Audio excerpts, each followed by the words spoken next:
Hey, welcome back to the Sassy Granny Quilt Along. We're on week 6. Week 6, the very last week, the very last video, the very last post, the last everything.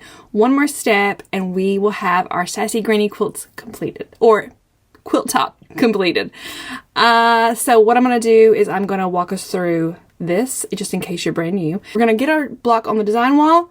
We're going to sew them in rows. We're going to sew our rows together and then boom, done. So let's, let me get my blocks on the wall and then we'll go from there. So I've got all my blocks on the wall.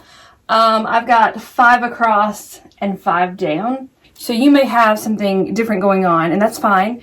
But if you are following along with the pattern in the book, it's 5 across and 5 down.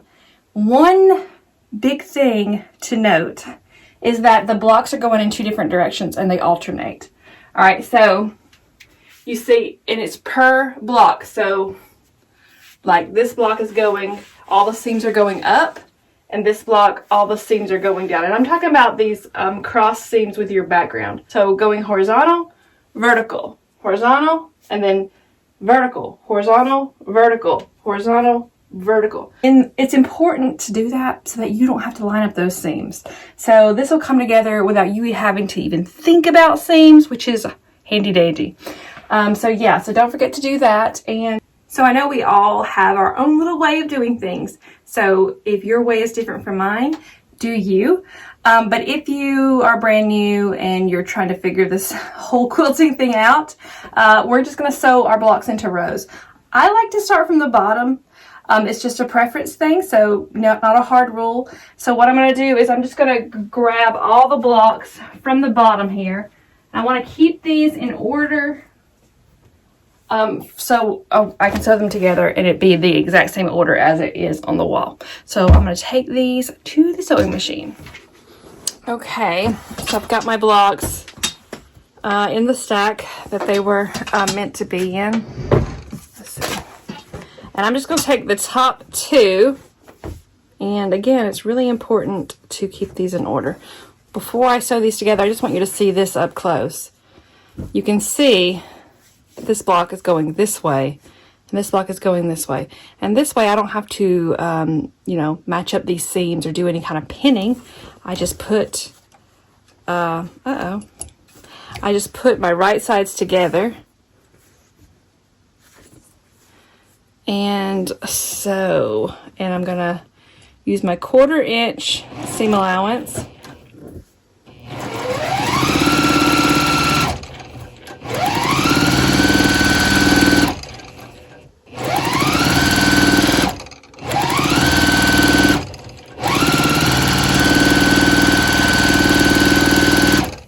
And I like to always be chain piecing. So, again, I'm going to stick with that just like this. Organized, organized, organized. And sew again.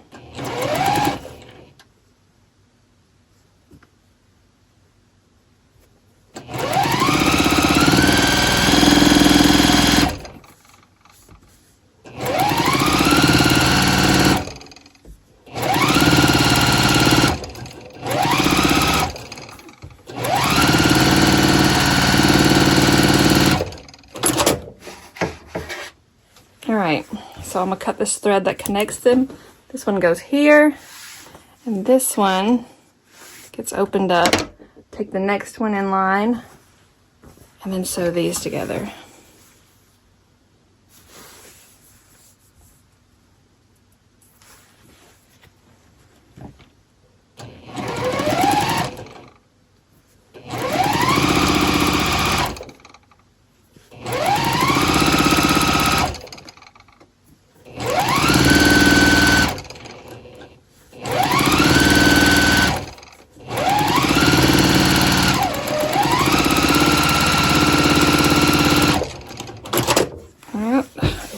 Up, and we're going to sew this last block to our row.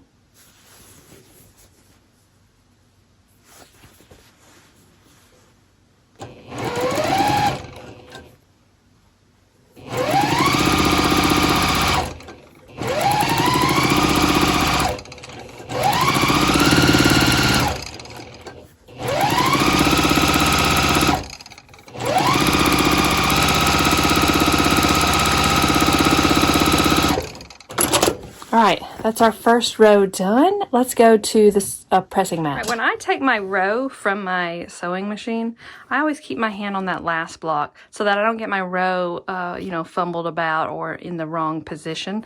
So I always know that when I leave my sewing machine, the end of the row, not the beginning, the end of the row is in my hand. And then we're going to press all of these seams in the same direction. All right, so we're gonna make all of the seams. Okay, so if you got your row going this way, all your seams are going this way. But if you're doing it just like me, all of your seams are going up. So just like that. And press. All right, find the next seam. Same direction. Press.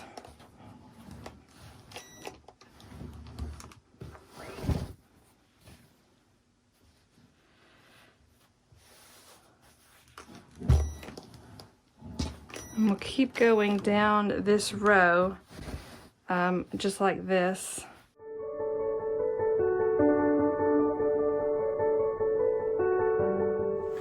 Okay, so once I'm done pressing, I always keep my rows right here as I work. So I've still got that last block in my right hand, and that way I just don't get mixed up. And it's easy to get mixed up. I can't tell you how many times until I found a system that I ritualized almost.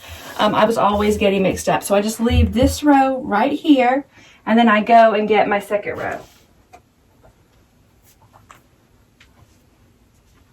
All right, so I'm gonna go ahead and sew the second row up, and then I'll come back to the pressing mat. All right, so again, I've got that last block right here, the end block. And this time we're going to do our seams the opposite way. So for me, my seams are gonna be going this way. If you got it going across this way, your seams are going this way this time. So just depending on how you like your blocks on the mat. But I'm putting the seams this way, and doing it this way means that your seams will alternate. And what that does is that makes your blocks able to nest together where they meet at. So just keeping things tidy and making sure that all of our points are going to line up. To me, it's easiest to get points lined up when you're nesting them. You can get points lined up, of course, opening them and other things like that, but I just find it easiest when they nest up and they're pressed in opposite directions. Okay, so that's my last seam. And I'm gonna take it over here where I have the other row. All right, so I've got this row. This is my second to bottom row, and this was my bottom row. And I like to go ahead and get these rows sewn together as I do my rows. Some people might just do their rows and then come back and do this part, but I kind of do it as I go. Definitely do it your favorite way. And we're just gonna turn this one down on top of the other one. There's only one seam to nest up, and that's the seam of the individual blocks. And since we've pressed those in opposite directions, they should nest up really nicely. I'm going to put a pin right in that stitch line to keep them nested. Then I'm just going to put a few pins in other places of the block just to keep things from shifting. All right.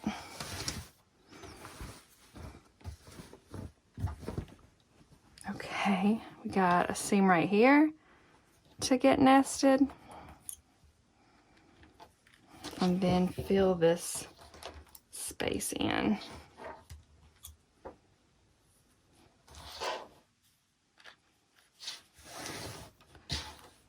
And then I'm just going to do this all the way down the row.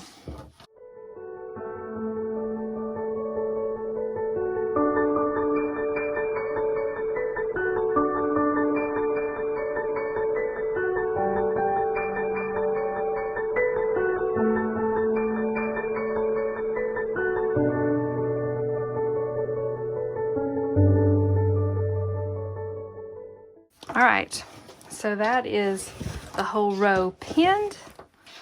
I like to use a lot of pins, but you definitely can use how many ever you want. All right, so let's take this to the sewing machine. And I'm sure you know how to do this, but I'm just going to show you me doing it. We're just going to sew these 2 rows together, moving the pins as we go.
All right, and then let's go and press it.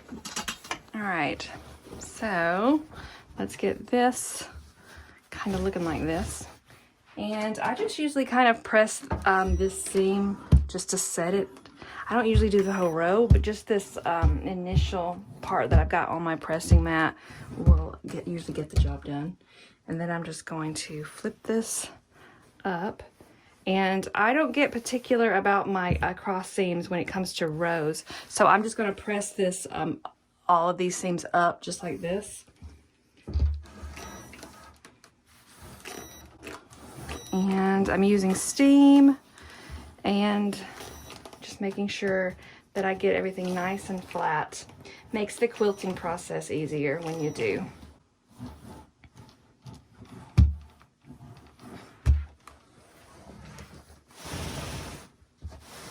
Move it down and then continue to press.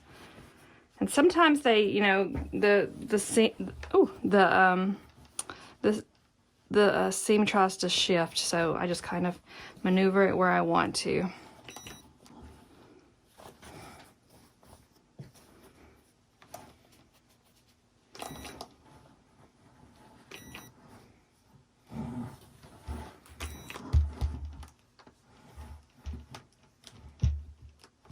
Okay, just like that. All right, so I've got my 2 rows that I've just completed back over here. And I'm just gonna work through the rest of this quilt on my own. I'll do row 3, I'll set it over here. I'll do row 2, and then I'll sew row 2 and 3 together. I'll set it over here. I will then sew row 1. I will sew row 1 to these 2 rows, and then I'll sew 1 through 3 to the 4th and the 5th row. So that's how I always work through my quilts, and everybody has a different way, but that's mine. So yeah, so let me finish up and then I'll show you the quilt when it's done. Done, but I did end up with this huge error. But I mean, you really can't tell if you don't know, but one of my rows must have got turned around. No matter how hard I try, one of my rows got turned around, and so I ended up with them not alternating, which stinks, but I don't want to undo any of the seams, so I'm just going to let it be. But there is my Sassy Granny quilt. Ta-da! I am so excited about this quilt. I'm actually not going to let it languish in the whip pile for a really long time. I'm antsy to get it quilted up, so hopefully I can do that in the coming weeks. I love it. I love it so much. I'm hoping that you love yours just as much. I can't wait to see all the finished Sassy Grannies over on Instagram, so don't forget to post. And that's going to wrap up this quilt along. Thank you so much for joining in and making Sassy Granny with me. Hello Posy, Quilt Along, the next quilt in the book after Sassy Granny. That Quilt Along begins in August, so stay subscribed to the newsletter and you will get all the coming news for that quilt. So thanks for joining in again, and I'll see you next time.